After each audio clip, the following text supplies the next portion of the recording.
이스라엘이 어떻게 웹 인텔리전스, 그러니까 웹상의 정보를 분석하는 분야에서 세계 최강국이 됐을까요? 오늘 이 자료 분석에서는 이스라엘의 웹 정보 산업이 어떻게 움직이는지, 그리고 그 미래는 어떨지 그 속을 깊숙이 한번 들여다보겠습니다. 바로 시작하죠. 자, 시작부터 정말 놀라운 숫자 하나 보여드릴게요. 전 세계 사이버 보안 분야 투자금의 거의 절반, 약 50%가 바로 이스라엘 기업들한테 갑니다. 이게 뭘 의미하겠어요? 이 분야에서 이스라엘이 얼마나 압도적인지를 단적으로 보여주는 거죠. 그래서 오늘 우리가 살펴볼 내용은 이렇습니다.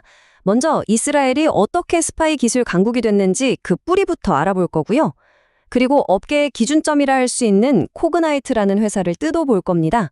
그 다음은 웹 곳곳에 숨어있는 위협을 사냥하는 전문가들, 그리고 이들의 전략, 즉 플레이북은 뭔지, 마지막으로 이 모든 판을 뒤흔들 차세대 기술까지 이렇게 5단계로 따라오시면 됩니다.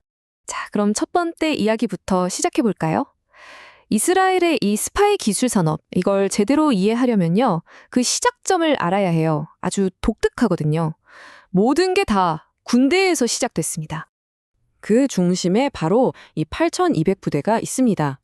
여긴 그냥 군부대가 아니에요. 뭐랄까, 미국의 NSA에 버금가는 이스라엘 최정예 정보부대인데요. 사실상 기술 사관학교 같은 역할을 하는 거죠. 여기서 복무한 천재들이 전역하고 나서 그대로 창업을 하거나 기술 기업의 핵심 인력이 되는 거예요. 말 그대로 군대의 기술과 경험이 민간 산업으로 직결되는 파이프라인인 셈입니다. 그런데 최근에 아주 흥미로운 움직임이 있었어요. 작년 10월 7일 이스라엘이 정보전에 실패했다는 평가를 받았잖아요. 그 이후에 해체했던 부대를 다시 만들었습니다. 바로 하차브라는 공개 출처 정보, 그러니까 OSINT 전단 부대예요. 이제는 숨겨진 정보뿐만 아니라 누구나 볼 수 있는 공개된 정보의 가치가 그만큼 중요해졌다는 걸 보여주는 명확한 신호죠. 자, 그럼 이제 이 업계의 핵심 플레이어를 한번 만나보겠습니다. 바로 코그나이트라는 회사인데요. 여기를 왜 알아야 하냐면 이 회사가 바로 디지털 조사 분야의 골드 스탠다드, 그러니까 일종의 기준점 역할을 하기 때문입니다. 코그나이트가 어떻게 일하는지 보면 이 4단계로 딱 정리돼요. 첫째, 텍스트, 이미지, 영상, 가리지 않고 모든 데이터를 그냥 싹 다 빨아들입니다. 둘째, 이렇게 모인 뒤죽박죽 데이터를 DDM이나 ETL 같은 도구로 깔끔하게 구조화하죠. 셋째, 여기에 플러그인 방식의 AI를 적용해서 분석을 시작하는 거예요. 그리고 마지막으로 이 모든 걸 종합해서 딱 필요한 정보, 즉 어떤 인물의 프로필이나 위험 점수 같은 인사이트를 만들어내는 겁니다. 이 회사가 비즈니스도 참 잘해요. 원래는 자체 서버에만 설치하는 전통적인 방식이었는데 요즘 트렌드에 맞춰서 클라우드도 지원합니다. 특히 마이크로소프트 애저랑 손잡고 AI 역량을 엄청나게 키웠어요. 그래서 이제는 뭘 할 수 있느냐? 스캔한 손글씨 보고서 있잖아요. 이런 까다로운 비정형 데이터까지 분석해내는 수준에 이르렀습니다. 정말 대단하죠? 좋습니다. 지금까지는 모든 걸 다 하는 만능 플랫폼 코그나이트를 봤다면요. 이제부터는 좀 더 전문화된 선수들을 만나볼 차례입니다. 소셜미디어, 다크웹, 가짜뉴스, 이런 특정 분야만 파고드는 위협 사냥꾼들이죠. 4군데를 살펴볼게요. 우선 소셜미디어부터 볼까요? 여기엔 코앱스와 보이저 랩스라는 두 강자가 있습니다. 근데 이 둘의 방식이 진짜 하늘과 땅 차이예요. 코앱스는 마치 사람처럼 행동하는 자동 로봇을 써서 조용히 탐지를 피하면서 데이터를 긁어 모으고요. 반면에 보이저 랩스는 여긴 스케일이 다릅니다. 무려 38,000개나 되는 가짜 계정, 이걸 아바타라고 부르는데 이걸 풀어서 그냥 데이터를 싹쓸이 하는 거예요. 당연히 문제가 되겠죠? 그래서 메타한테 소송까지 당했습니다. 다음 타자는 켈라와 사이아브라입니다. 이 둘도 타겟이 명확하게 갈려요. 켈라는 다크웹처럼 어둡고 숨겨진 공간에 집중합니다. 해커들이나 범죄자들이 활동하는 곳에서 정보를 캐내서 사이버 보안 위협을 막는 거죠.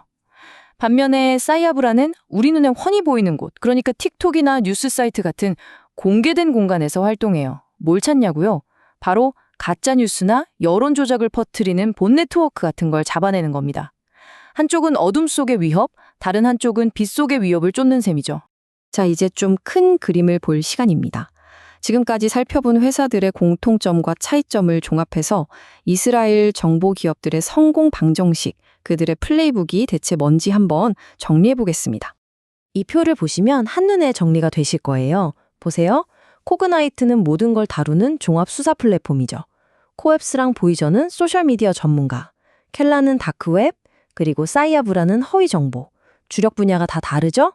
근데 여기서 진짜 중요한 건 맨 아래에 있는 리스크 항목입니다. 보이저처럼 가짜 계정을 수만 개씩 만드는 공격적인 방식은 법적 리스크가 당연히 높을 수밖에 없어요. 반면에 켈라처럼 이미 다크웹에 공개된 정보를 분석하는 건 상대적으로 리스크가 낮죠. 각 회사가 어떤 전략을 선택하고 어떤 리스크를 감수하는지 명확하게 보이지 않나요? 이제 마지막 순서입니다. 지금까지의 이야기는 어쩌면 과거와 현재의 이야기일 수 있어요. 그럼 미래는 어떨까요?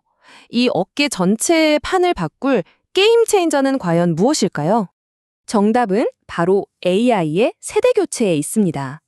지금 우리가 본 플랫폼들은 대부분 전통적인 머신러닝 기술을 써요. 정해진 질문, 즉 구조화된 쿼리를 던져야 답을 얻을 수 있죠. 하지만 다음 세대는 다릅니다. 바로 생성형 AI의 시대가 오고 있어요. 이건 우리가 그냥 사람한테 말하듯이 자연어로 이 사건 관련해서 보고서 하나 만들어줘? 라고 하면 AI가 알아서 데이터를 분석하고 종합해서 보고서를 뚝딱 만들어주는 세상입니다. 이걸 누가 먼저 완벽하게 구현하느냐에 따라 이 시장의 승자가 결정될 겁니다. 자, 오늘 긴 이야기를 마무리하면서 마지막으로 이 질문을 한번 던져보고 싶습니다. 기술이 점점 발전해서 마음만 먹으면 누구나 온라인상의 모든 것을 들여다볼 수 있는 시대가 온다면 과연 그 규칙은 누가 만들어야 할까요? 어디까지 허용되고 어디부터는 안 되는지, 디지털 정보와 프라이버시의 경계에 대한 깊은 고민이 필요한 시점인 것 같습니다.